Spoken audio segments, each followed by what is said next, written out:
want to make sure that audio is working this time. Unfortunately, I can't totally hear myself, but let me just check to make sure. Check to make sure this is working. Alright, great. It is working. Great. Awesome. So, let's try this again. So I'm going to be talking about Code Geass Season 1. I finished reacting to Season 1 of Code Geass, and I have to say it was a very, very enjoyable ride. I started reacting to it last year, and I gotta say, I'm still trying to think what negative things what are some of the things that I didn't like about the season? And what are some of the good things I liked about the season? Now, I actually wrote some notes. I went back and I watched the first 12, I want to say 12, 14 episodes, just to kind of give myself like a review. And I watched it in English this time, so not only could I hear the English voices, but also try to catch things that I missed before. Because if you watch Season 1, you know there's a lot of stuff going on, and sometimes you may miss the small things, but what I liked about the show is that the small things do mean things. They actually matter. So to start off talking about Lelouch's character. Hi, welcome to the stream. I just saw that there's someone in here. Just want to say hello and thank you for stopping by and joining. I don't know if you've watched Code Geass or not, but that's basically what I'm going to be talking about. But especially before I get into Season 2 and start posting videos on that, I don't have the right person to break this, but to start off talking about Lelouch's character, what I can say, what I liked about, and I talked about Code Geass in my last stream, so I'll probably be repeating some of the same things if you were in the last stream. But I think what makes Lelouch's character so likable is that not only he was a layered and he had a lot of depth in him, like we could see as a viewer, they actually showed the process of how he was in the beginning into the end. And although he was kind of the same person, I liked seeing his resolve, and his ultimate goal is basically to give Nunnally a better life. Because if we paid attention, I think it was episode 4, when after Lelouch rescued Suzaku, after Lelouch rescued Suzaku and they were having Prince Clovis's funeral, the king gave a speech, and the king's speech was basically, it's basically telling the viewer the ideology, it is Prosperity Day, the ideology of what the Britannians believe, what they live by, and what they go by.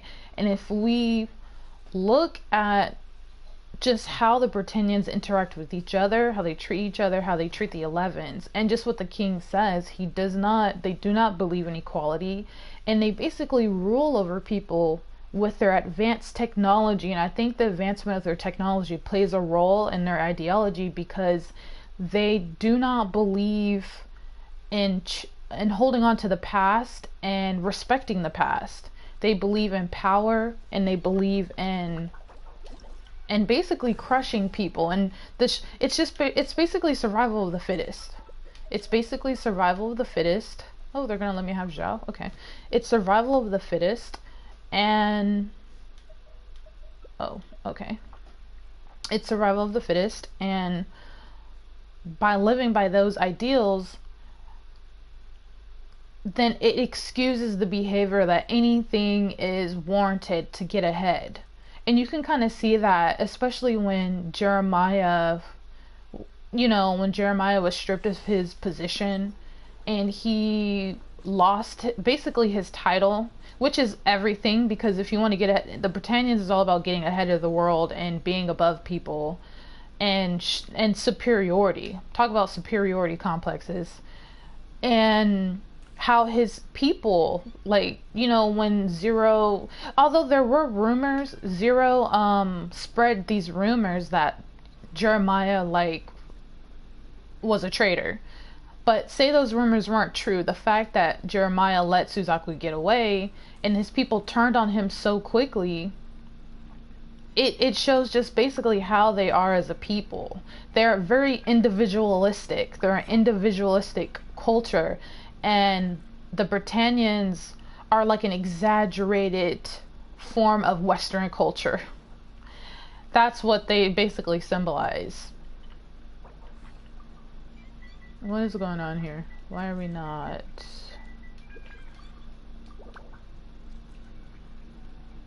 Oh, okay. They got disconnected.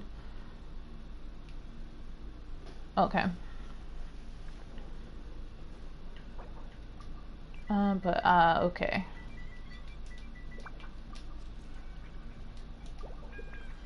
Okay, so you have this, so you have the Britannian Empire that are very individualistic. It's all about yourselves. Anything goes. You rule with a mighty fist, and that's how they dominate these other countries.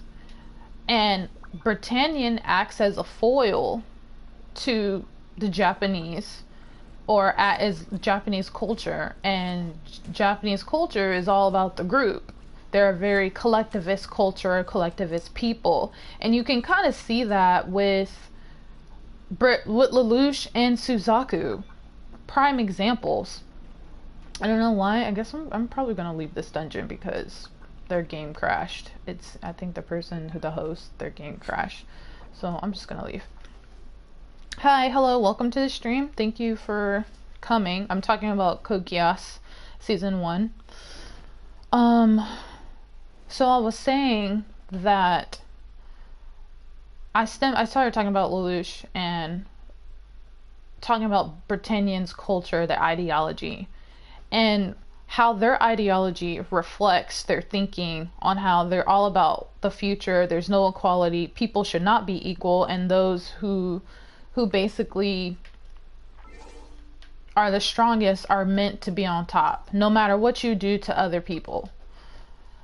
So, with that being said, let me not get off track here. There's just so much to talk about. And I'm only have an hour. I'm probably going to only have an hour. Depending on if Skeptic or Everything Evil gets on, I would like to talk about this stuff with them. Just to see. But, I really liked how some of the things that apparently that game is a ripoff of Breath of the Wild. I just got a message from somebody saying Genshin is a ripoff of Breath of the Wild, which I have seen a video of some of the similarities, but I mean, whatever.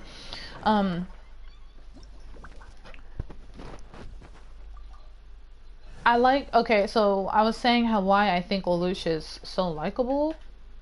Or to me, what I found likable about Lelouch, that even though he was doing these things, he was killing people, what makes you as a viewer empathize with him as a character. You watch him decide to take this path of he wants to create a better world for his sister. And when you see that him as a child, he goes up to his father to ask him, why didn't you protect his mother? Because his mother was murdered. We don't know who his mother was murdered by yet.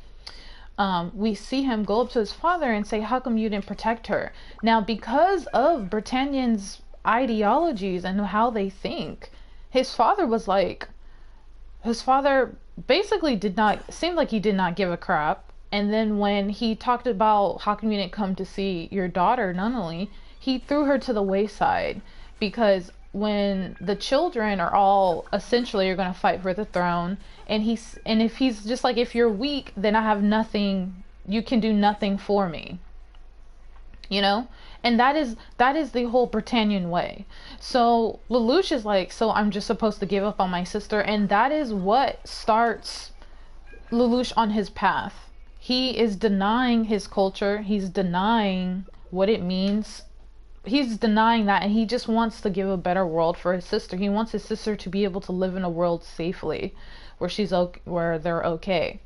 Now, can I just say that it wasn't until episode 12, this because this whole time, you know, he's using other people to kill people, or just, you know, help the Black Knights, or help the Japanese resistance groups get to where they need to be.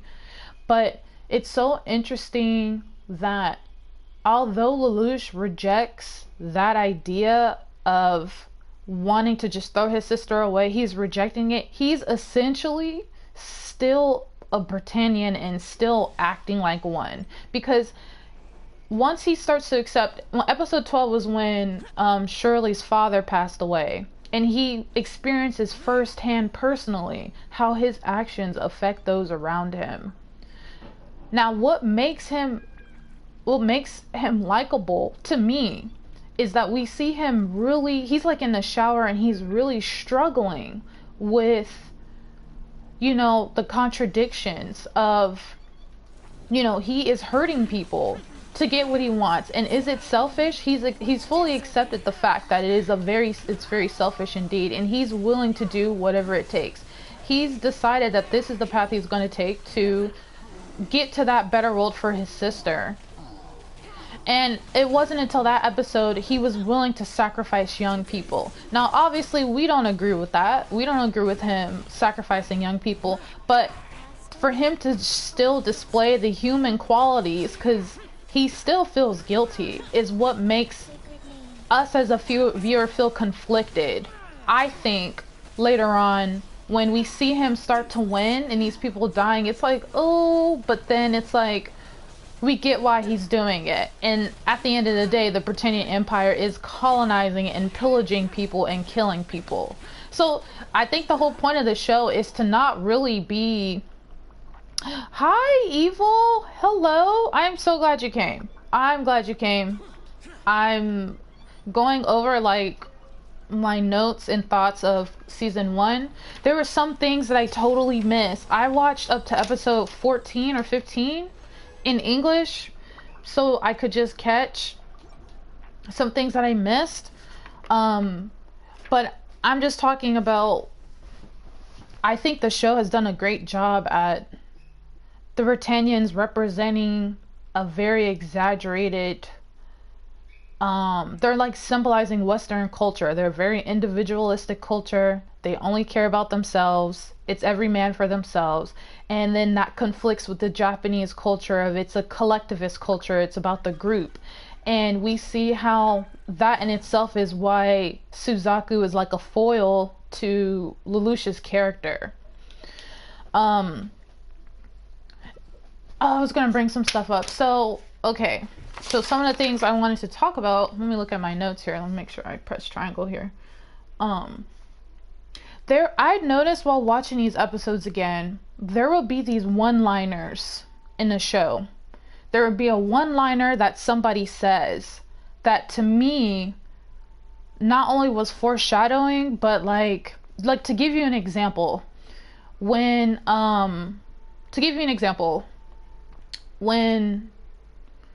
Lelouch, who was Lelouch talking to? Lelouch was talking to, either he was talking to Cece, or he was talking, okay, let's give a prime example. The prime example is the very first episode when Lelouch is playing chess with that guy and he's talking to Rivel, and he's like, no, he's not talking to Rivel, he's talking to the dude he's playing against, and he starts with the king on the chessboard, and the guy's like, oh, you're starting with the king, and he goes, in order to be a leader, a king, you must lead yourself. Like, in order to have people follow you, you have to lead. What's going on here? And then there was another time when, yes, that line, that was like the first episode, and I think that kind of just was Lelouch's character all in one line. And then not only that, let's bring up the fact that, when Suzaku was talking to Lloyd and he kind of met him for the first time, and Lloyd was like, this was kind of also an insight on Suzaku's character too. Lloyd was like, why are you in the military? he goes, I joined the military to stop people from dying. And he goes, well, that's a contradiction in itself. That's pivotal to the rest of the show on how Suzaku is super contradictory. Okay, there's another one. And I think this is what Cece said. She said something like about fate and destiny. There's a lot of lines about fate and destiny, and that made me believe that Lelouch talks about people being pawns and stuff, but it makes me feel like Lelouch is a pawn himself to a greater scheme. Now, why do I think that? Is because now that we know Cece has been talking to who I'm assuming is Marianne this whole time.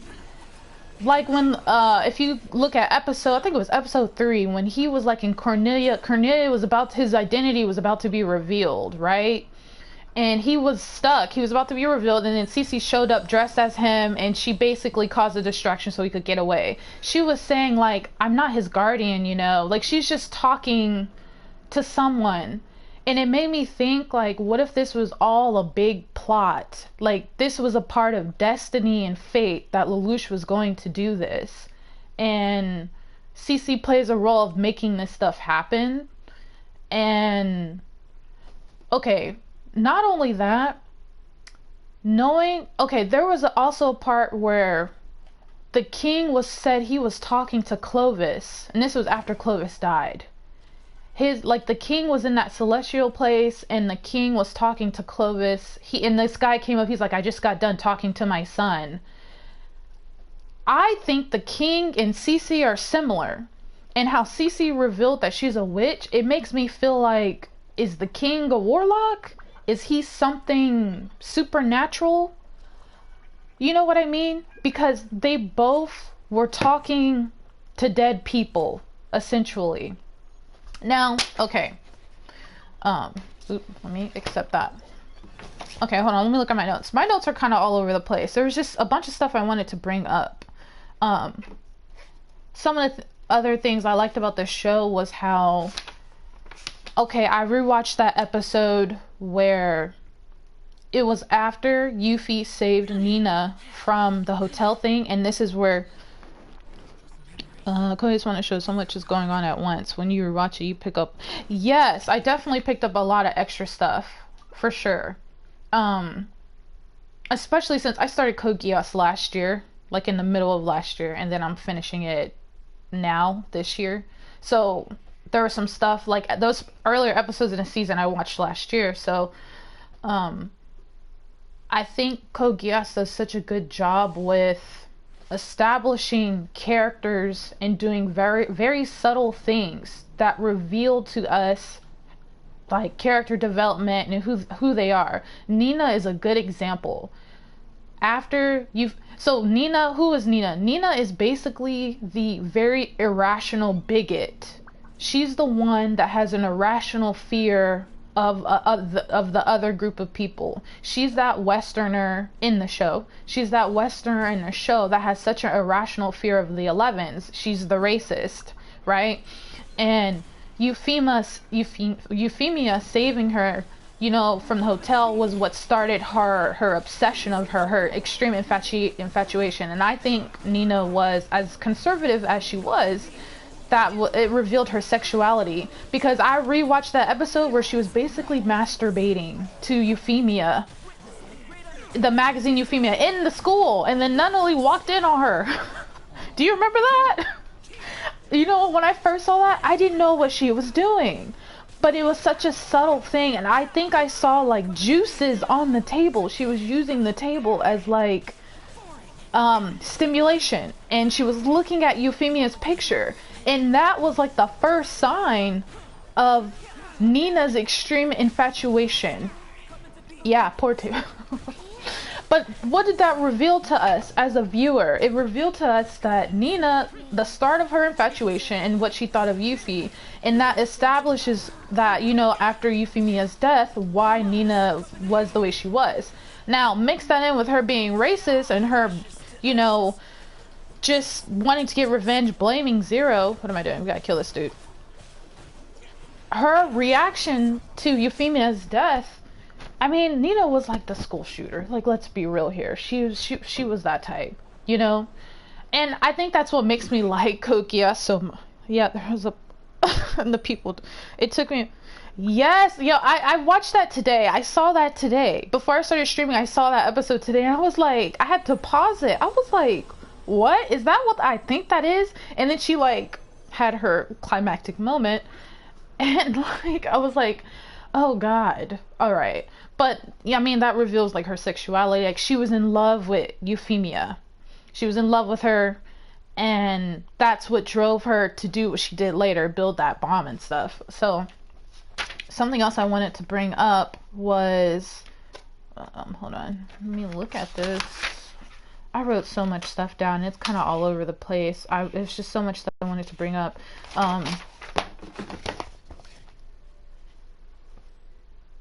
Lush meets for the first time. Okay, I kind of saw... You know, if we're going to talk about Suzaku, I feel like Suzaku, for me, was the most confusing character. And maybe it's because I watched it in Japanese. I'm not really sure. Because when I rewatched these episodes in English, I felt like the English translation for me better conveyed exactly what they were thinking in that moment. Perhaps. Yeah, I think, like, so, like, Suzaku was constantly saying that he didn't like Zero's methods of how he got the results. And we know why Suzaku is like that. Because him killing his father because he did not like what his father was going to do. He did not like what his father... He didn't agree with his father. He was so ashamed of his methods of stopping his father.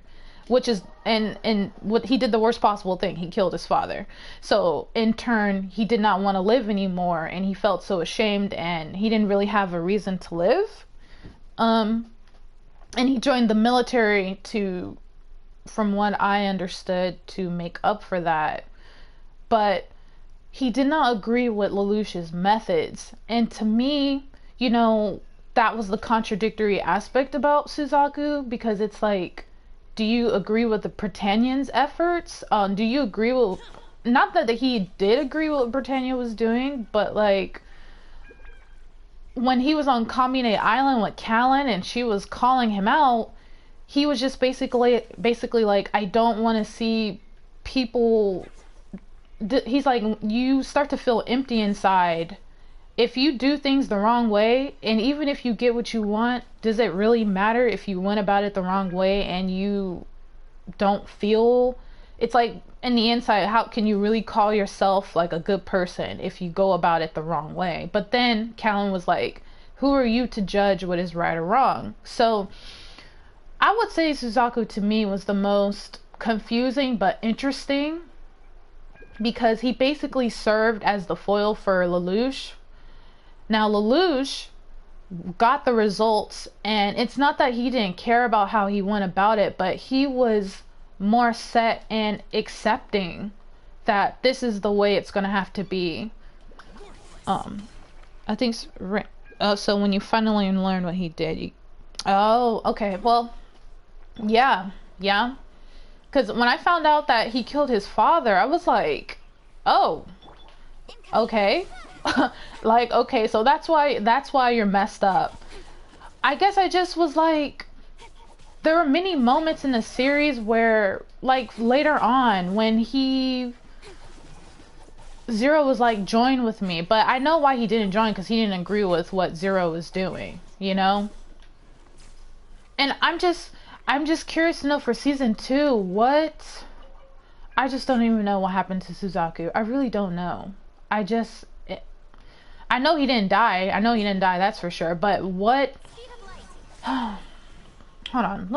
Before we go off. Let me look at what else I wanted to bring up. There were so many, like, foreshadowing moments that I thought I need to pay attention. Let's see. What did I write down here? You know what? I was going to bring up that I watched the episode where they got teleported to Kamine Island again.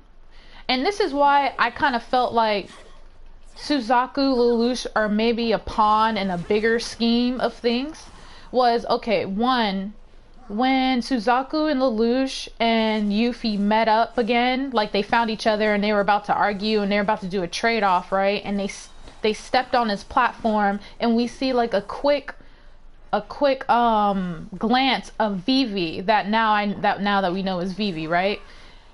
And then the Geass went off and Suzaku went into like a psychological state of just being impaired and he wasn't moving. And that permitted Lelouch and Callan to get away. And I think that was Vivi's doing. But I could be wrong. I don't know. And that I thought that was all on purpose to allow Lelouch to get that nightmare.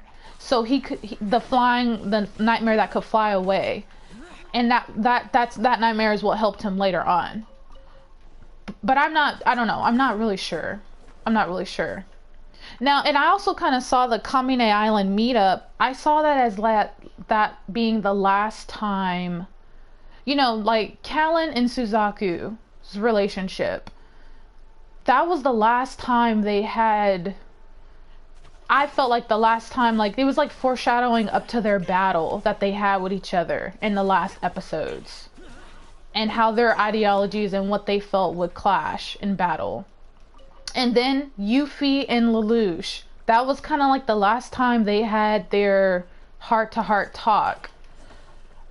And knowing what happens later on how he accidentally sacrificed Yuffie, I felt made those moments on the beach more significant. Not to say that they weren't before, but I was just kind of, you know what? Maybe I'll do that. I don't know.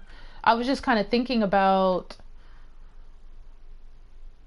why Yuffie and Lelouch's relationship. Now, I'm just thinking about how he was like, she was the only woman that I ever loved. And I just kind of makes those moments more, to me, I guess what I'm trying to articulate is just the setup. I felt like the show did a really good job with setting up the emotional moments later in the show. Knowing the relationships that Lelouch had with Yuffie, that she had to be the one. And you know what? Yuffie transferring from the homeland to the 11 colony, you know, her wanting Suzaku to take her to the Shinjuku ghetto or take her to the ghetto so she could see how the people were living. All that stuff was building up to her wanting to create the Nippon zone where they were going to be equal, and then her ultimately being sacrificed and used, and then him creating the United States of Japan. I'm honestly just, I guess I'm just still like wrapping my mind around this season. Is there anything bad about this season? Like, I'm really trying to think what I did not like about season 1. Because when you look at it, everybody had a role. Everybody, I'm just trying to think, was there anybody that was wasted? Was there anybody that we didn't need in the show? Like, I feel like everybody had a role to play. Okay, Cornelia, the one with the biggest superiority complex, thinking 11s are just so beneath her. Like, I mean, all Britannians, not all of them, but Britannians in the military, they think 11s are beneath them. But Cornelia being saved by Suzaku when she was cornered and had her arms torn off, and she fought Callan in the Mark II, the red, you know, for the first time, and she was about to be captured, and then Suzaku came and rescued her, and she was like, I got rescued by an 11. That led up to the moment of where she called him when she was hurt really bad in the last episode. She decided to radio in Suzaku.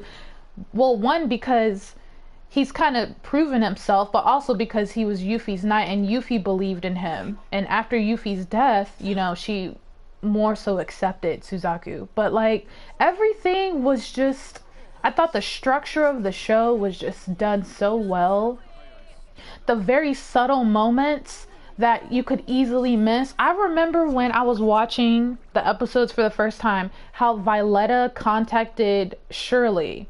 I kind of missed that part where she showed up to Shirley's house after the funeral of her father, and the only scene that they showed was she had like a picture of Lelouch's. She had a picture of Lelouch in a book in her car, but I don't think they showed Violetta in the car. I think they just showed her car, and it was just implied that she was like investigating. Like at the time, like we knew she wanted to investigate, but I guess at the time I didn't realize like she had talked to Shirley and was like told Shirley to follow him.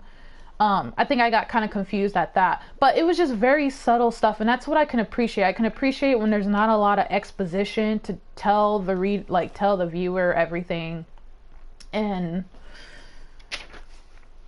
I kind of like it when I have to rewatch stuff, because I think that just makes the show more gold, you know. Now I will say, hold on, I'm looking at something I wrote down. What I did like is the conflicting of the cultures, like when Die Hard was arguing with Todo, and one of their main arguments that I thought symbolized the culture clashes was when Todo was like, we can't sacrifice all our people for one person. And that goes back to that group think that the Japanese have. It's the collectivist culture. And then Die Hard was like, no, sometimes one person is worth millions of lives. And that was the clash in ideologies right there. And I thought that was so interesting because Lelouch basically did that to them. Lelouch basically did that. And it goes back to, he is a Britannian, you know what I'm saying? Whereas Suzaku cares about the group. Like, he cares about, I'm not saying Lelouch doesn't care about people, but I just liked how the actions of them did tie back into like where they were from. Like when Lelouch was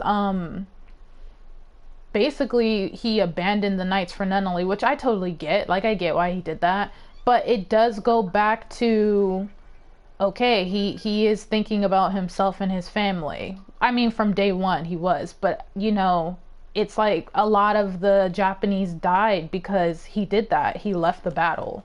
I'm just using that as an example. Let me go ahead and try to do this. I'm trying to see.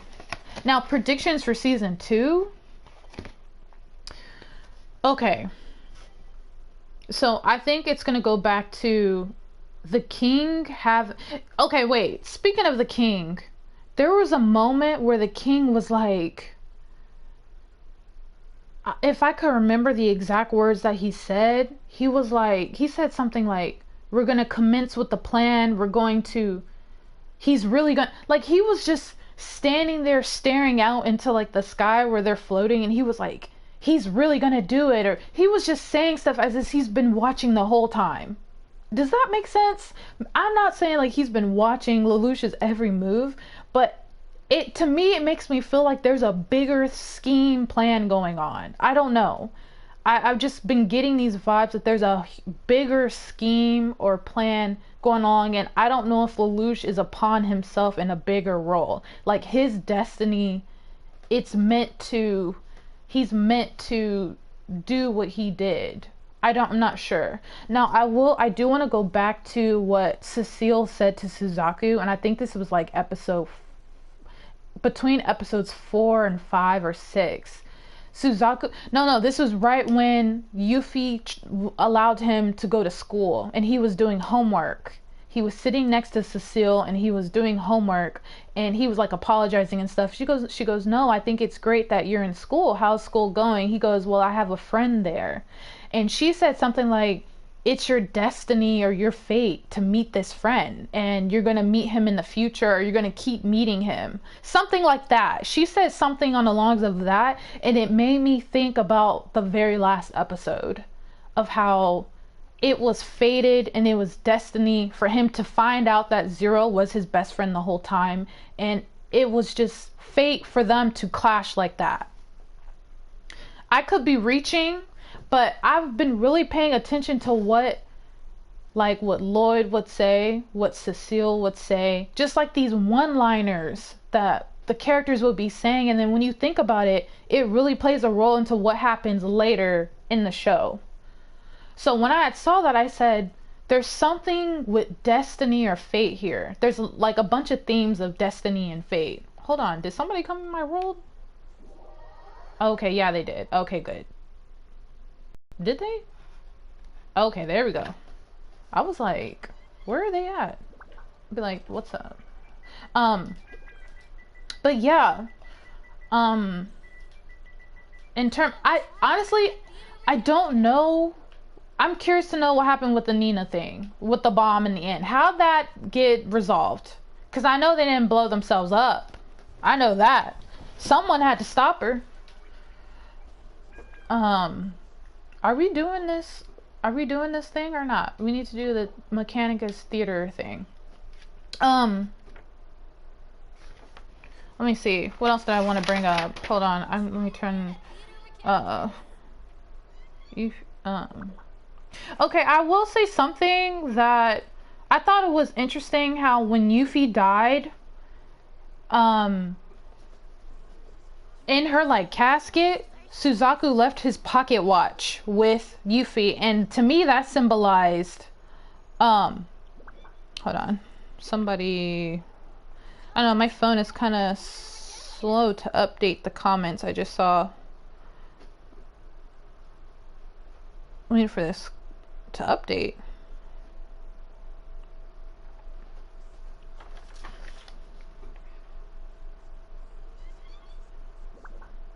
I don't know, it's not updating. Did somebody say something? Okay, there you go. Oh, hi. No, not yet. No, not yet. That's funny. You know, I've never had time to watch Geass, but I love hearing people. Yes, you know, I had put Code Geass off for years. And I finally watched it. I'm so happy that I did. Oh. Yeah. The show, season 1 does such a good job at, like, all the characters are multi-layered. Everything is placed meticulously in the show. You just never feel like it's the right time. I mean, I say watch it when, not to say you don't got nothing else to watch. I mean, the season 1 and 2 are on Netflix, so I don't know if you have Netflix, but it is on there. But I've only watched season 1 so far. And I can say, in the point of view of like a filmmaker, because I do make films, I thought everything, there was not a single thing wasted. I'm trying to think. I feel like every episode had significance. I'm trying to think, what was the worst episode of the season? Or the episode I enjoyed the least? If I was being honest, I think I liked every episode. I'm not gonna lie. I liked every episode. I personally like it when, it's kind of like when I listen to a song. I'll use Kendrick Lamar, for example. If I listen to a Kendrick Lamar song, I like it, and then I go back and listen again, I catch some bar that he said, and I'm like, oh my god, that flew right over my head. Code Geass is like the same thing for me. I love watching season 1, this like the first go around, and then I went back and binged watched like the first 8, and then I went to episode 14, and I caught so much stuff that I had missed before. Exactly. Like even the comedy episodes, like what Evil said, even the comedy episodes had relevant information. Every episode was important. It was not some BS beach episode that you may see in an anime, which can be fun for like shipping reasons of characters, but Code Geass, okay, if I was to complain about something, well, maybe it's not even a complaint. I can say I didn't care about the romance. I didn't care about the romance in the show, and when I say romance, is me saying not caring accurate? I would say not that there was even a lot of romance in the show. There really wasn't. It was just okay, like you had the typical, oh, the guy falls on top of the girl, like in the Kamine Island episode when Suzaku was on top of Callan and she was naked. You know, like there's that. I mean, it's just like, okay. I mean, I guess, but then that's forgivable because what are they talking about? He's about to arrest her and their ideologies are clashing. The whole show is about the clashing of ideologies, of cultures, and how the oppressed overcome the oppressor. Like, I wasn't annoyed with any of that stuff because I could forgive that with what was going on, you know? Code Geass is so... I can see why, like, people love Lelouch, honestly. And Lelouch is not even a good person. Like, he's not a good dude. I had this conversation with Evil in the last stream, but I'm gonna just call you Not Yet. Not Yet, but like, we were comparing Lelouch and Light Yagami's characters on what I think, how we felt, why Light Yagami, he was cool, but like, you could not empathize with Light at all, period. And he was like this, not to say he was one dimensional, but it was just like, okay, he's just flat off the bat, he's just flat out evil now. He's a superiority complex, like, psychopath. And you cannot, it's just like at the end of it, let me just say this.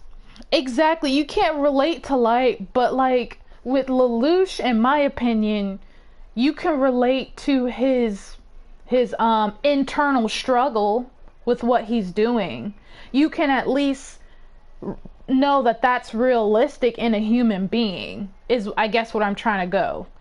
Like Lelouch, I felt like they accurately wrote Lelouch pretty well to display human qualities. Like, he didn't lose his human side. He accepted the dark side. Like, he fully turned Sith on us. He went to the dark side, but he still would have those internal struggles throughout the season. And I think I appreciated that a lot.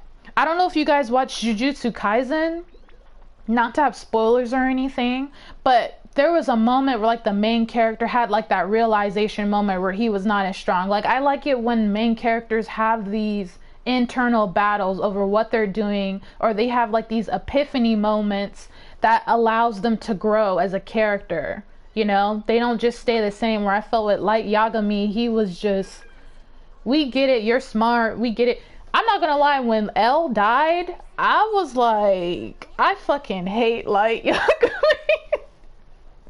I can't stand Light.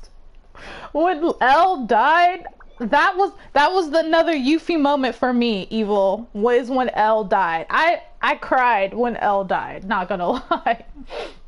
Okay, first of all, can we do this? I need a match with somebody.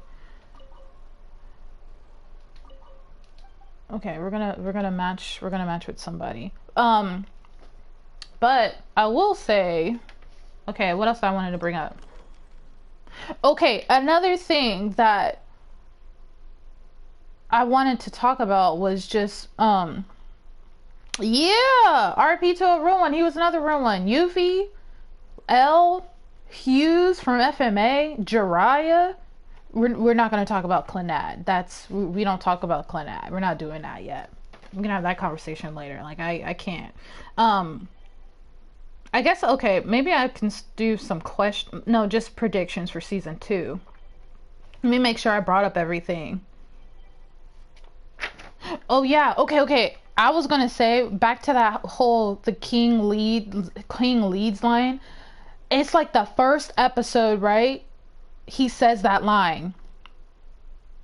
I'm a slice of life. That's your favorite show is Clannad? Oh my god. We're not gonna talk about After Story. We'll talk about that. We can talk about that. Just hold on a second. We can talk about Clannad if you want. But hold on. I was gonna say with Lucia's did somebody come in here? Are they in here? Okay, yeah, they're in here. Okay, good. I was gonna talk about with Lelouch's. This goes back to how the writing, right? one of the very first things Lelouch says in the show is a king, if a king wants to have followers, he has to lead, something like that. And it's interesting that on the last episode, he abandons them, right? He abandons the Japanese and things start to fall apart, which is why I'm assuming in the first episode of season 2, we're going to see the ending of that battle and that the Japanese didn't win that. They didn't win that. And how him abandoning them ties back into that first line of the show, because I think now the Black Knights, those within the Black Knights, I don't think they're going to want to follow him because of what he did. They got to have some good reason on why he did that. They're not going to want to follow him. Now, I don't know. I'm just assuming here. I'm just assuming here. But let's hope this person. There we go. All right. Kind of taking too long. Okay, I don't want to be. We're gonna be Barbara. Need some fire and water up in here. I am curious about Cece's real name, though. I am curious about her real name. No, I do have a question, though, Evil, if you can answer it for me. So remember, it was the episode where they caused the landslide in Narita, and this is where they cornered Cornelia for the first time. It was that episode. This is that episode where Shirley's father died. He got caught up in the landslide. Okay. What was I gonna say? Okay, he asked Cece's real name because he was making references to her like Cece's not really human or whatever, and she made like she talked about the snow. Why is the snow white? Because they forgot its color. Something like that, right? She said something like that. And then that implied that she couldn't remember her name.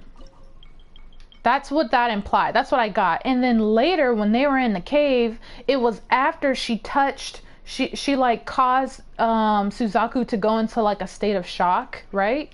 Hold up. Why are we putting so many fires? Hold on. Why... Okay, you know what? Alright, let me just... This is... Okay, I forgot. This is the hard one. Okay, so that was... She alluded that she couldn't remember her name.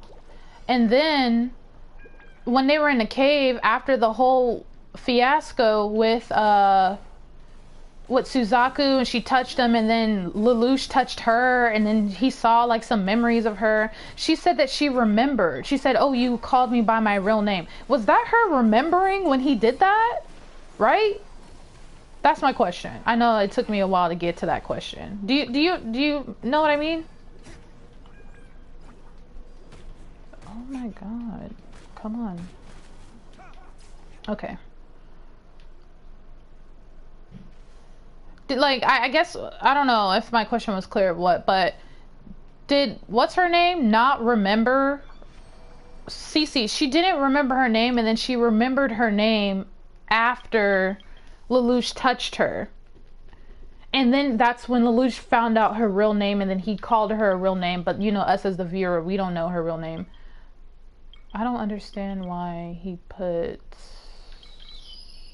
I'm gonna do that one.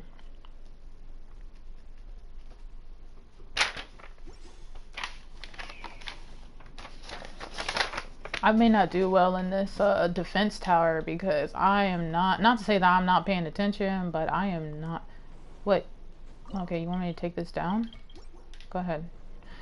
Okay, if we're doing hydro slimes, then we need to put ice here. I'm gonna put ice here, and then I'm gonna put a fire one here.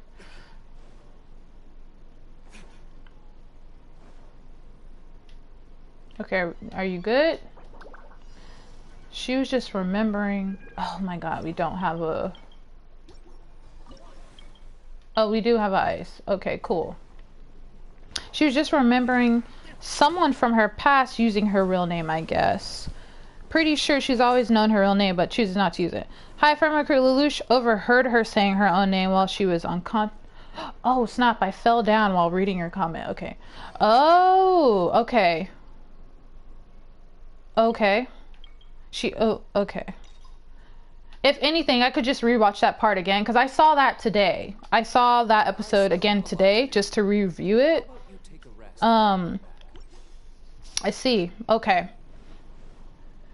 Her name clearly isn't Cece. But okay. Hey Glitter, I remember you from like months ago and stuff. And I wanted to say thank you for stopping by and answering.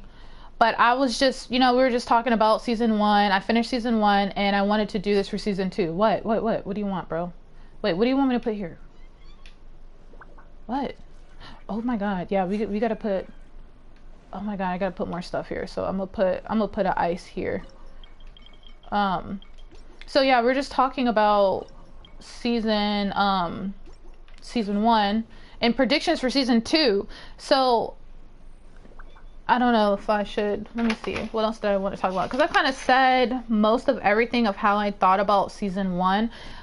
Basically, Glitter, overall, okay, Moonlight, are you ready? Okay, I'm starting it.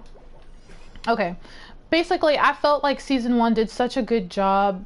Oh, hold up, we gotta put ice.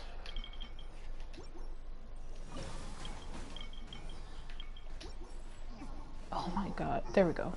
Okay, I basically felt like season 1 did such a good job. The structure was good. I thought the writing was amazing. If I was to be honest, there was not one episode that I didn't like.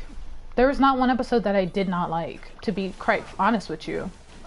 I thought the setup, the build-up, they did a good job at placing things early to establish things in the future. Nina being a good example. I feel like Nina's the best example of that. The writing in terms of, okay, well, Glitter, what do you think about this? I feel like Lelouch is I know you're not going to spoil it, but I think Lelouch is a pawn in a bigger scheme, in my opinion. And I think his father plays a role in that. Part of me wants to believe that his father knows what Lelouch is doing. I don't know. That's what part of me thinks. I have a feeling, and I know I shouldn't go by feeling, I should go based off what I saw in the show. But what leads me to believe that is because, what do you want, Moonlight? What? Did you want me to move something? Part of me thinks that is because we would see the father, he would be standing there, he would just be making comments. He would be like, after he said something, he's talking to Clovis when Clovis was already dead, which reminded me of Cece, because Cece is clearly talking to Marianne, and Marianne is is she the one commanding or telling Cece what to do or leading Cece to do something? Is Marianne a witch? I don't know. Like, I guess going back and rewatching those episodes, I can see it. Like, what do you want? Oh, he's putting stuff down. Okay. It makes me think that Marianne, the king, Marianne's consciousness is still alive somewhere. Like, she still plays a role in the show in a sense of influencing stuff to happen.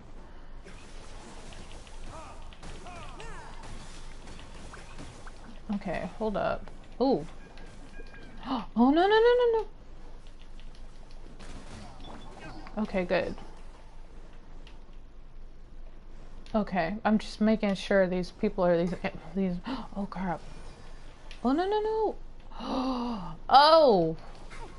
Oh god. Okay, that's not good. Okay, there we go. Got one to escape. Okay. Let's see, what other questions did I have? Okay, here's a question. You know how Vivi... Okay, here's another thing. Tell me if I'm right. Did Vivi teleport Suzaku, Yuffie and them, Callan, and Lelouch to Kamine Island? Because you know how Vivi can teleport, and you know how Cece can teleport, because I think they can teleport.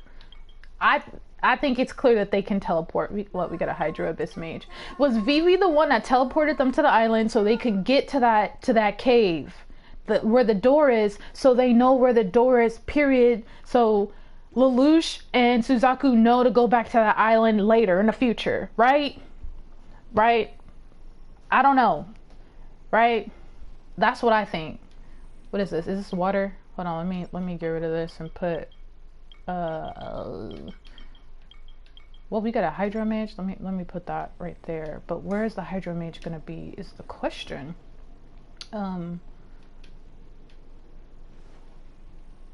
Okay, let me go ahead. Okay, they're placing stuff. They're not ready. Okay. Okay, I think Vivi teleported them there. That's what I think. Because, okay, you know why I think that? Because remember at the end of the episode, there was like a quick 1 second flash of her face. She teleported them there to the island. There was like a 2 second. Yes, so it was her. She teleported them. Okay. Because I was like, who teleported them there? And then it all makes sense because then when Suzaku was crying over Yuffie's body when she died, Vivi just happened to teleport in the room. And this is why I think this is all a part of fate and destiny, because there's lots of themes of destiny in here. Vivi chose then to decide to tell Lelouch, who that Zero's power, because she could have been told Suzaku. I said Lelouch, I meant Suzaku. She could have been told Suzaku Lelouch's power, but she chose at that moment at Yuffie's death, where Suzaku decided to throw away his ideals and decide to basically become a murderer. Because after Yuffie died and he left his pocket watch on Yuffie's bedside, that kind of symbolized him now becoming the killer. Because, you know, Suzaku was all about methods, right? He was all about methods. Okay, gotta make sure. Oh, he's gonna die. It's all about methods, right? Suzaku was all about methods and that you gotta do things the right way, blah, blah, blah. And then Yuffie's death, that was over. He decided to become a killer. So then she decides to tell him right then so he knew where to go, right? Oh, Vivi's a male. I mean, her voice did kind of sound like a little boy, but okay. Okay. Vivi's a boy. Okay. I wonder what Vivi's real name is. I just want to know their real name. So Vivi decided to then just tell Lelouch right then and there, not Lelouch, Suzaku, about Zero's power, right? That seemed too premeditated. There's too, you know, and we want to talk about chess, right? Chess is like the metaphor of the whole show. How do we know? That's why I go back to, oh yeah, we're gonna do that. That's why I go back to, what was I gonna say? That's why I think Lelouch is kind of a pawn himself. I don't know. I think he's a pawn in a bigger scheme of things. Maybe he's meant to create a new country. Maybe he's meant to... Okay, hold up though. Okay, but in terms of predictions, let's talk about predictions, right? If we talk about Callan and Lelouch's relationship, Callan, biracial girl, half Japanese, half Britannian, and a lot of, you know, if we were talking about real life, a lot of biracial people may have identity issues and in conflicts with their culture. But Britannian and the Japanese are a very proud people. I think, you know, Westerners are very proud people. And I do think Japanese people are very proud people. And this is from the Japanese people, based off the Japanese people that I know in real life. But in terms of the show, yes, they're a very proud group of people. Now, like Callan choosing to deny her Britannian side, and that's because of her mother, because that whole episode related to Callan was important, because not only did it show Lelouch Callan's resolve. Callan and Lelouch basically have the same goals. Callan wanting to give her mother a good life. Oh, he's gonna die. Callan wanted to give her mother a good life, right? Create a world where her mother can live in, where she won't have to live in like poverty and just be... Oh my god, we gotta stop this dude. Okay, there we go. I think I had said earlier, I think Callan's loyalty to Lelouch is gonna override her feelings about Lelouch basically lying and taking advantage of her and the Japanese people. And I say that because I think she's gonna care about her mom and creating this new world. And Callan basically was Lelouch's royal guard. If we're being real, she was his royal guard. I'm trying to keep my thoughts together as I concentrate on this defense tower, because we're on a very hard level here, and I know I'm trying to get these points. What was I gonna say about Callan? There's a reason why I brought Callan up. Okay, well, how many points did we get? Oh, okay, that will do. That will do. That's fine. Okay. I was gonna say that I think,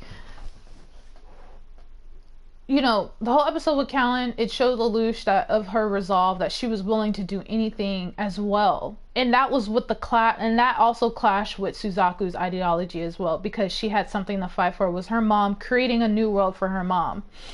And then later on, when she saw that it was Lelouch, you know, obviously she's distraught, but I think Callan is still going to support Lelouch. I really do, because I think she's gonna look at the bigger picture now. But the thing is, I don't know what happens after that last episode. Talk about cliffhanger. So I'm not really sure. I was gonna say something else, but I kind of forgot what I was gonna say. Hold on, I think I wrote it down. Let me see.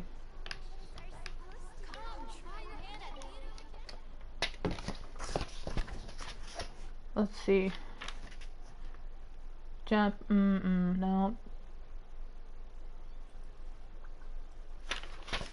I can't remember what I was gonna say about Callan. I'm gonna bring something up that I wanted to comment on about Callan and Lelouch and Suzaku's relationship. I can't remember what it was. I'll probably remember it as we keep going. But if we were talking about predictions I feel like season 2 is where we really see the establishment maybe of this new country. But at the same time, I can see that it's going to take more of a while for him to really get this new order going. But I'm just not sure. I really like that I can't totally predict what's going to happen in the show, because that whole I had a feeling something may happen to Yuffie, but I did not see that coming. I did not see that coming. Now my thing is, is this a spoiler if I ask y'all, did Cornelia die? Did she die? Or you're not saying? Did she die? Maybe you guys don't want to tell me. I don't know if that's a spoiler or not. But I don't think Cornelia died. I don't think she died. I hope she didn't. Is it a spoiler to say if she died? You know what? You know what's crazy? Here's another thing I liked about the show. I liked how we were rooting for Lelouch and the Japanese, right? Like throughout the whole season, in a sense. Although we were like, Lelouch, we don't really, I don't know, bro. Like, it's a little muddy. But overall, I think as a people, we don't agree with the oppression and the colonization of another group of people. So the Britannians were always an enemy, right? But I'm gonna be honest with you guys. As I was watching the last episodes, I was rooting against the Japanese people. I don't know. I low-key was like, oh no, I don't want Cornelia to die. Like, and you know, I couldn't stand Cornelia at first. Like, when they showed her at Colony 9, she was like taking over. I think they were in the Middle East somewhere, and she was like destroying and killing. I could not stand Cornelia. I really wanted Lelouch to capture her. I wanted her to, you know, like, I wanted her to fail, but she's too good. You know, she's a badass. But those last 2 episodes, I was like, I was feeling it in my heart, like, okay, I'm starting to not like where this is going. Maybe it's because so many people were dying. Maybe, like, that scene where Lelouch and Cece were in the nightmare and they just used the cannon, I forgot what they called it, the hydro cannon. They used that and they just killed hundreds of the Britannians in the sky. It's probably because of Yuffie's that's selling you reefer. I can see. You know what? Okay. Now, I will say this. I don't know if you saw that episode. Now, with Yuffie's death, that broke me. Like, I really wanted to cry during that. And that was really sad. But the reason why I like Lelouch's character and why I think the whole, how he's just written in general, and then the direction they decided to go, it was an accident. Now, you can say the intention does not matter. It's the impact that matters, right? Like, just like how people who say racist things, they'll be like, oh, I didn't mean to say that. And it's like, well, it doesn't matter what you mean. It's what you said. It's what you did. And it's the impact on how it... Yeah, I love Cornelia. I'm not gonna lie. I fucking love Cornelia. She's a badass. I like the women. I like her as a female character, how she's strong and she's a leader. I really like that. I think the female characters in this show were written pretty well. I mean, you may question Shirley, but no, I think Shirley was written well too. I think all the women characters in the show were written pretty well, in my opinion. So far, right? I was saying, Glitter, that I think when Yuffie died, right? It's so easy to be angry with Lelouch and hate him for that. But since we know what happened, and then not only that, what makes it super hard is that Yuffie was the one person who had the power, who had the status, what she sacrificed, what she gave up to give the Japanese an opportunity to be equal again. She was the epitome of, she was the good guy. She's the good guy. If anything, she's the true hero of the story, in my opinion. She's the true tragic hero of the story. And it's kind of like, I don't know if y'all saw Breaking Bad. You know what? I don't know if y'all did, and I don't want to spoil it for you guys, but I was going to relate her character back to Hank Schrader in Breaking Bad. She was, and I saw a video on this, and it was phrased so perfectly. She was a hero living in the antagonist's world. Does that make sense? Yuffie, I felt like, was the hero, but she was living in the bad person's world. We're living in Lelouch's world, who's essentially, he's bad. Like, he's not a good person. Although we can empathize with him, he's not a good person at the end of the day. It's fucked up what he's doing. And so, knowing that though, knowing Yuffie's legacy, her name has been tarnished, and if she was to find out what she did, if she knew the truth of what she did, that she was forced to do, I think that in itself is, I don't even know the perfect word to explain that. I'm glad Suzaku lied to her in the end. I'm glad he did that. I'm glad she died feeling like she did a good thing, because essentially she was a hero. She was the true hero, you know? But I was gonna say that although that happened to her, I could still understand Lelouch on why he did what he did after. She would not have been able to live with herself. She probably would have killed herself, like low-key, high-key, to be honest with you. She would not have been able to live with herself, and Suzaku knew that, and in her dying moments, I'm glad. And the way they paralleled her death, her final moments, with the Japanese people cursing her name, that was the most powerful scene I feel like in the whole season. Not gonna lie, I feel like that was one of the most powerful scenes in the whole season. Another thing to debate about Yuffie's death. In the first episode, when Cece gives Lucia, she literally says, the power of the kings.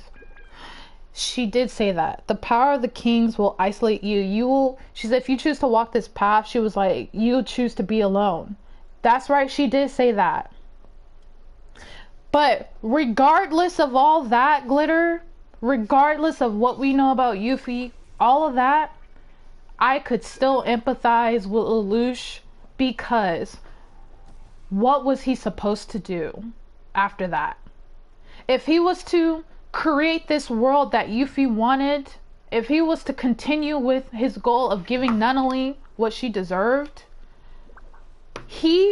I'm trying to think, what was his other option besides exploiting her death? I felt so bad for Lelouch. I cannot imagine being in Lelouch's position and accidentally doing that to my sister, who I loved and respected as not only as a good person, but as a right, like an enemy, right? Because remember when he shook her hand, he was like, "You are the greatest enemy I've ever faced." I cannot imagine how torn up Lelouch is inside, but you know what? I respect Lelouch, to be honest with you, because for him to continue on, it's so hard to continue on. Okay, hold up. I'm gonna match this. Okay. For him to do what he, like, for him to, like, there was nothing else he could have did. Now, do we agree with him lying to the Japanese people, saying it was a trap? Do we agree with him? No. But the bigger picture wise of him trying to create this world for Nunnally and create this world for the Japanese people, I understand why he did it. And that's, honestly, that's kind of hard to say. Like, I get it. I totally agree. I totally get it. Killing her was the only option, and it tore him to do that. I think I would have felt differently if it was a fact. Okay, yes. I had said in the show that, are we all here? Oh, we all here. My bad, y'all. My bad. I'm at the people in the game because they're waiting for me. I'm the host. Okay, let's do this. You know what? I don't feel like being Zhao. I'm gonna be a healer because we're gonna need to be healed in here. Okay. Okay, yes. I was gonna say, Glitter, that that's another reason why this ties back to the whole Light Yagami thing. Light didn't give a fuck. Like, he really didn't. He was just pure psychopath. But what I liked about Lelouch is that, imagine him being like, "Sorry, Japanese people, I use my magic." Right? Exactly. Right. Exactly. Exactly. And you know what? For him to, you know, since it was technically his fault, and you know what? He acknowledged to Cece that, you warned me how great this power is, and I didn't heed your warning. And look at this, I had sacrificed Yuffie, blah, blah, blah. His acknowledgement and him taking accountability in a sense of not giving excuses. That's how I saw it. He didn't offer up no excuses. He was just like, yeah, I did that. You know, he's taking on the burden of that, you know, of being fully blamed, even though he is to blame. But it's not like he did that on purpose, you know what I'm saying? Like, and then he has to live with that for the rest of his life. And I think that's a punishment. Oh my god, I know they're mad at me. I died. I'm not really paying attention. Ooh, let me be like, my bad, y'all. My bad. This dungeon's actually pretty hard.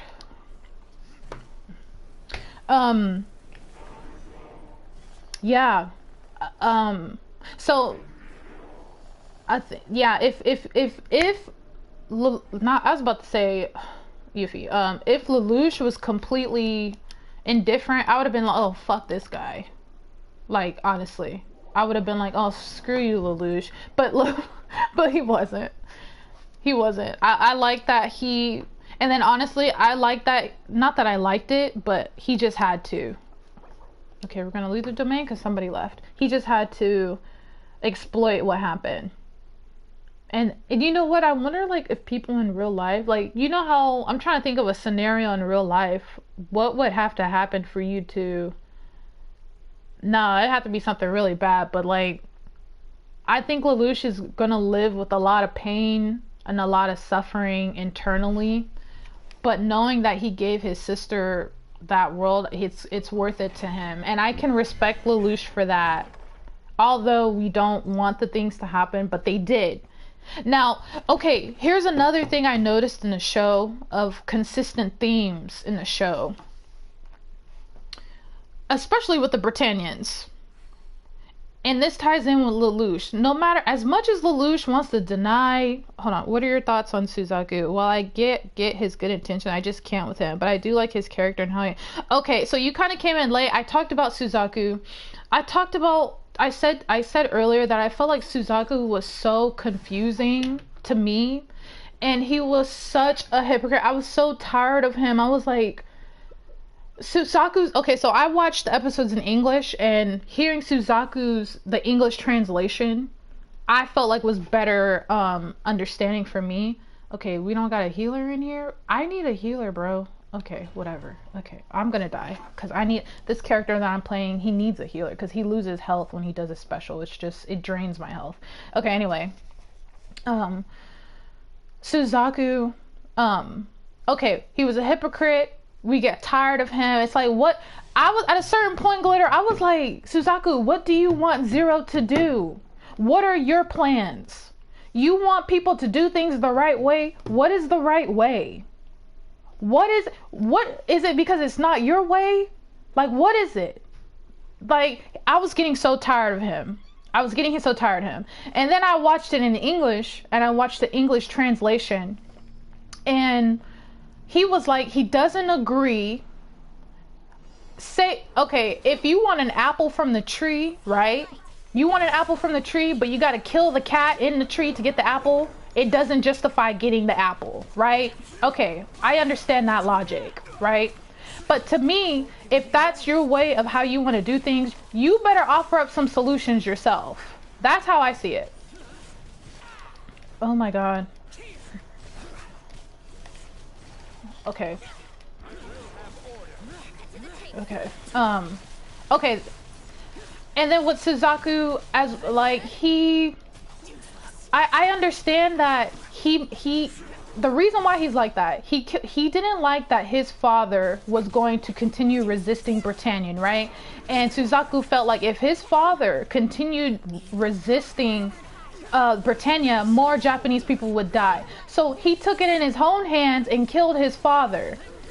Now, his whole philosophy is you shouldn't have to kill people to get what you want. The ends don't justify the means, right? That's what his problem is. I can't believe the D-Luke died because we need a fire person in here. Okay, I may have to be D-Luke. All right, I guess I'm gonna have to be D-Luke because the D-Luke died. All right, we need a fire person in here. This isn't gonna work. Oh brother. Okay.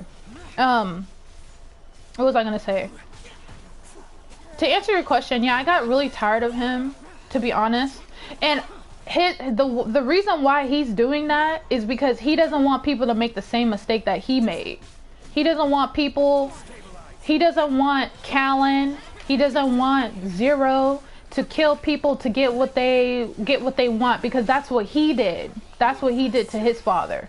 Now I get it. That's what you're going for. I get it. But you gotta offer up some other solutions. And I'm not gonna lie. You being a Japanese man and you fighting in the military, fighting in their military, helping with their colonization, I don't agree with that. I did not agree with that. Now, I will say, Suzaku didn't want to live. Okay, come on guys, y'all can beat this. Hey Skeptic, what's going on? I'm actually glad you guys showed up. Now, I will say guys, I gotta go to work soon, and I have to get off at 4:30 Eastern time, so that's actually in 30 minutes. No, 30 minutes? No, actually 15 minutes. I really want to have this discussion to be longer, but I want this discussion to be longer. I could stream tomorrow. We could keep talking about it tomorrow. I just wanted to do a live stream so I could start season 2 this week. 18? Oh, 18 minutes. Yeah, okay, I got 18 minutes before I gotta actually leave the house. But I'm literally waiting to the last minute because I want to talk about this with you guys. Oh, and they won the domain. Okay, great, because I definitely did die. Okay, wait, what was I saying? I was saying, yo, what was I saying? We were talking about, oh my god, what was the last thing? We were talking about Suzaku's bitch ass. Yeah, okay. Now, as a Japanese man, okay, first off, we also gotta understand, Suzaku wants to die. He was trying to find a reason to live, go on living. He didn't want to live. So him joining the military, oh, I'm out of artifacts, dang. Okay, I gotta free up some space. Him joining the military, right? somebody made a great point. Was it you, Evil? I can't remember if you said this. You were like, it's easy for someone, you know, Suzaku was all about like following rules and shit, and it's okay if you're following the rules, and you know, as long as you don't do something bad to get what you want, blah blah blah. Like, that's just a general, right? I think, Evil, you said in the comments, you said like, it's easy for someone to not take accountability or face the truth when you are in an organization like the military, for example. Like those people, they oh my, okay, you know what, I'm just gonna leave.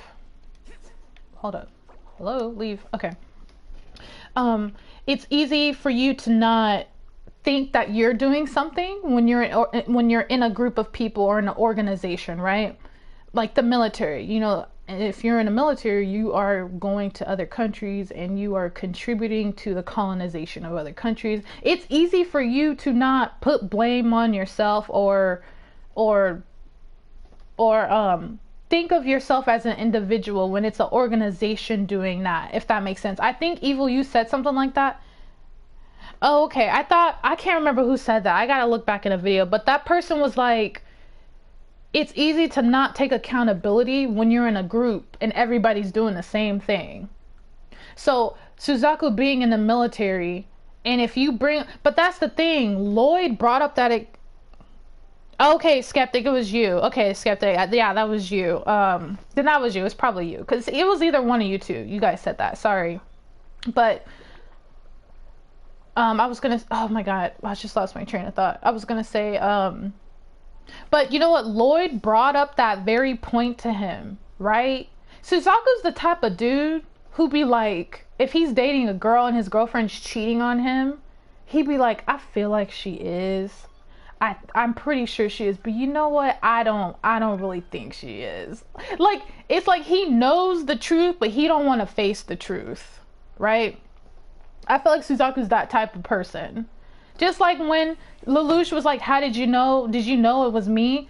And Suzaku was like, I had a feeling it was you, but I just wanted to believe in you. Like, he never like would face, I don't know, because Lloyd was like, why are you in the military? And he's like, I'm in the military to stop people from dying. And Lloyd was like, that's a contradictory, bro. Like, you're a whole part you're a whole part of an organization that does nothing but kill people, bro, that commits mass genocide. What are you talking about?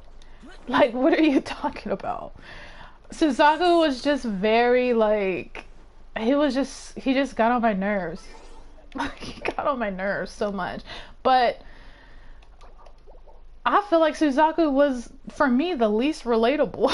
If I was being honest, I found myself more angry at Suzaku a lot of the times than Lelouch, if I'm being real with you. If I was being honest, I was more frustrated at freaking Suzaku. I'm not gonna lie, he get on my nerves, because I'm just like, bro, offer a solution. What do you want people to do? You can't just tell people they're doing the wrong thing, right, without offering some type of solution. And not only that, the Japanese people were looking at him like, bro, you're the one that stole the chance away from Japan to try to liberate themselves because you killed your father. How about that? Let's talk about that. You want to talk about means to end? Well, you're over here feeling guilty and wanting to die. You done stole the whole opportunity away from your own people to try to liberate themselves. There's so yeah, there's that. I love that scene with Lloyd. Yeah, because when Lloyd said that, I was like, bro, that's facts, bro. How you gonna be in the military and you want to stop people from dying? You're the one killing people. What you talking about? So I'm just like, I hope that answered your question. I know I rambled there I know I rambled there quite a bit. Yo, Lloyd does tell like it is. Okay, can y'all answer me a question though? You remember in that episode where Yuffie had the announcement and then he met up with basically, you know, he's in an arranged marriage with the president of the student council.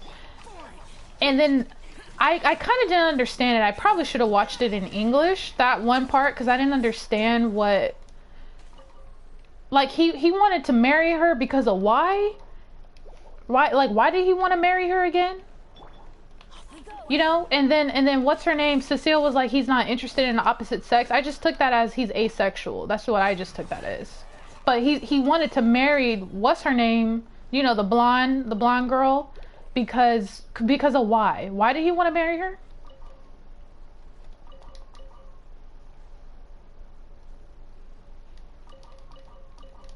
Yes. No, not yet. You gotta binge one. Yes, you do. You're gonna finish it quick. I promise. You're not gonna be able to stop. You're not gonna be able to stop. He wanted the Ganymede. Really? That's okay. Wait, the Ganymede nightmare. That's the one that was the one Nina used, right? We talking about that? Because remember when Suzaku was piloting it to make a pizza? They were like, it's just an old school thing, right? Remember that? Like, why did he want that?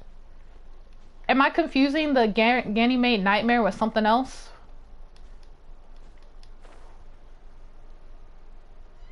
Oh, okay. Yep, it was a prototype that he wanted. Yep, it was a prototype that he wanted to work on. Oh, okay, gotcha. Okay, I was gonna say...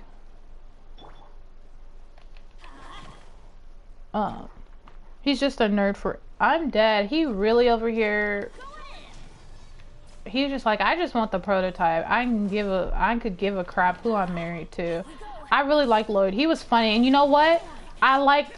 Even Lloyd had character development. That's what makes this show so great. Because remember throughout the season, he was like, I don't care who dies. I don't care.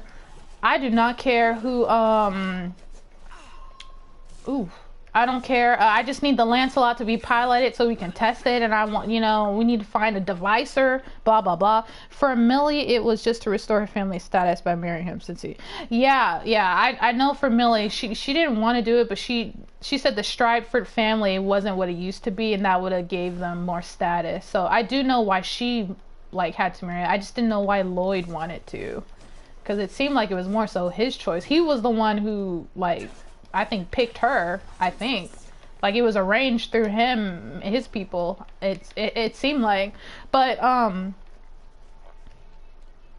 that's a fact, Skeptic. He is the most likable. He is hilarious, and I think they did a great job for his Japanese voice actor and his English one casting. Like he sounded great. Oh my god, guys! I literally was gonna bring this up because I do gotta go in 8 minutes. Maybe no, I really, yeah, because I have to be at work by 6 and I take the train to work, so I was gonna say, oh yeah, Lloyd's character development. You know, Lloyd, he was all like, we just need a devicer for the Lancelot, blah blah blah, and then at the very end, you know, he grew to really care about Suzaku and he came and helped him out. Oh my gosh, I was shocked that they showed up. I'm not gonna lie, I was shocked that he showed up. And I'm so like that. I just think moments like that, you know, makes the show so great, because Suzaku would never have been able to confront Lelouch if it was not for Lloyd. And then not only that, if Lloyd had not shown up and Nina showed up with that bomb and they all fired on, they probably all would have died, because he was the one that was like, do not fire on her, because he knew what Nina is capable of building with the Sakuderite, however you say the explosives. Yeah, Lloyd's character development A1. Because if Lloyd had not shown up, Suzaku would not have been able to meet up at Kamine Island. And his established relationship with them allowed him to do that. Let's talk about Cornelius' character development real quick. Her calling upon Suzaku, right? Because you know what a bigot she was. She was awesome, but she was terrible. The Earl of... We do stand the Earl of Pudding. Oh, okay. I think also what makes the Britannian Empire so powerful is their technology, right? They put so much importance on their technology and them looking forward to the future, and they would always comment on Cornelia, especially when she fought the Japanese resistance. She would be like, relics of the past, you need to just, and then she's like, you're no longer, you're a part of the past, you're no longer, like they would always specifically say the words past and words that are synonymous with back in, like, you know, back in the day, relics of the past and shit. And you know, the Britannians have this false superiority. Yeah, she has this false superiority complex, right? They place so much importance in their technology. That's the whole reason why they've been able to colonize the world, is because of their military and that they've had advancement in their weapons, right? And then the moment that their weapons start to fail, they're not as big and like they're not as great as they think they are, and it has them questioning their own abilities. Jeremiah is a good example of this. Cornelia is a good example of that. You know, you have these people, this whole empire, you know, I think in some ways it is a reference to the notion samurai. Oh, you talking about with the ban on swords and how the samurai ended because they started saying that the way of the samurai is the way of the past? Is that what you mean?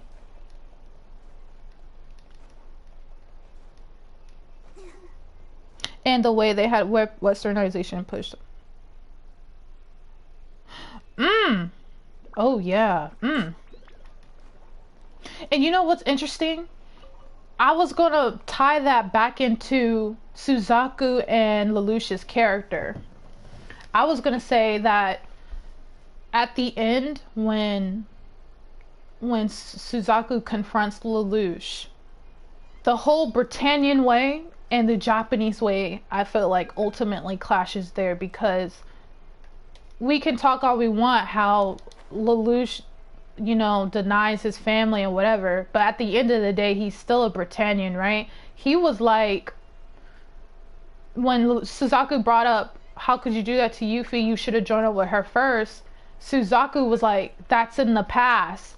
And that echoes what Cornelia would say, what Jeremiah has said, like what the Britannia has said as in a way to like justify their actions and just not care about, just basically look forward, right? And then Suzaku's like, the past?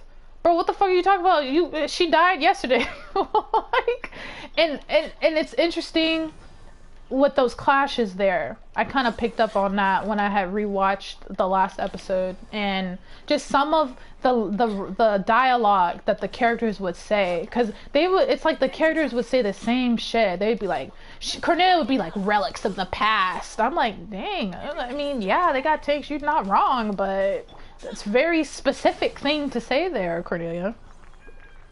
Yeah, you know, because I noticed that Lelouch, he's still a Britannia, right? He still be using people, he still be sacrificing people for his main goals.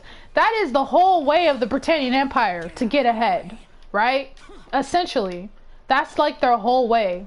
Oh God, I hate this dude. That's like their whole thing. That's their whole shtick. And Lelouch still does some of those things. He still did some of those things because he's still a Britannian at the end of the day, which is why I think he lied to the Black Knights about some of the stuff he did, because he knew if they knew that he sacrificed the Japanese people on that ship. Remember when he blew up the ship? If he had told them the truth, they wouldn't have let that fly. They would have not let that fly at all.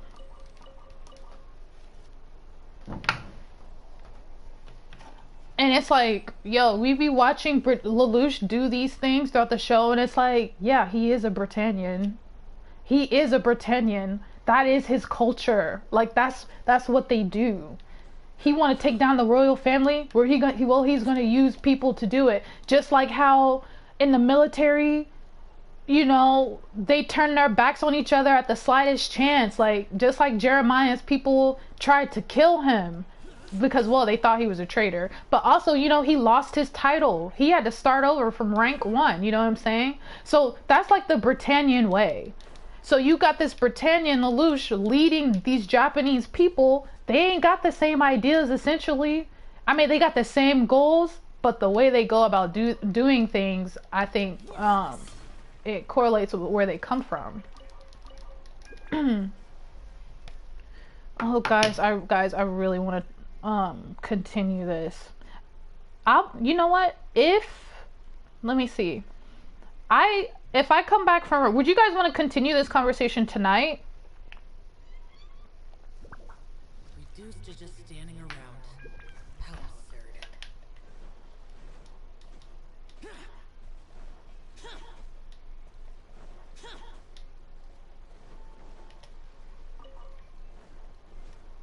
I kind of want to like I will come back, I'll get off of work and I'll come home and I will continue this conversation.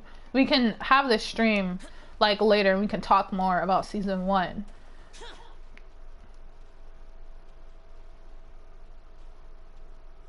Ooh, nice. Okay, so when I get off of work, I will come back and I'll get back online and I can keep streaming because I do got to do some more stuff in this game anyway. There's some stuff I got to do. I got to do the new event.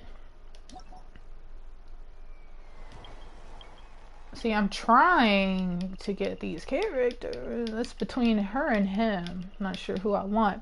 But I can definitely when I get off of work, we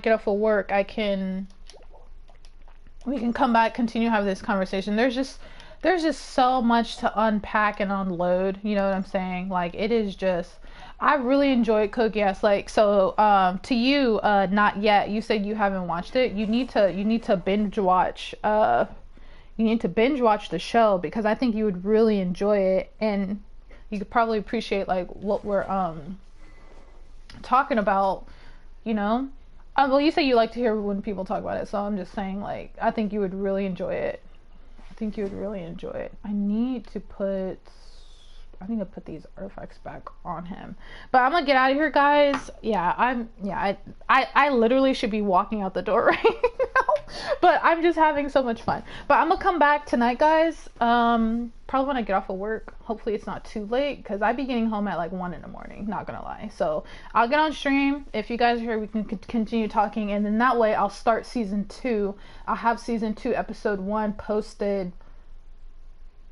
I'm gonna film it tomorrow. I'll have it posted on Wednesday, and then I'll post it number 2 on Thursday, and I'll try to post a video every day. I'll try. No promises, but I'm gonna definitely have episode 1 up on Wednesday for sure. But I'm gonna get out of here, guys. Thank you guys so much for stopping by. Seriously, thank you guys so much for stopping by. I really appreciate it. And we'll have more streams like this, and we can just talk about stuff. We can talk about the shows we be watching. We can talk about Clannad if we want to. Oh God, Clannad. Man, oh God. All right. Yeah, I know. I'm gonna try not to burn out.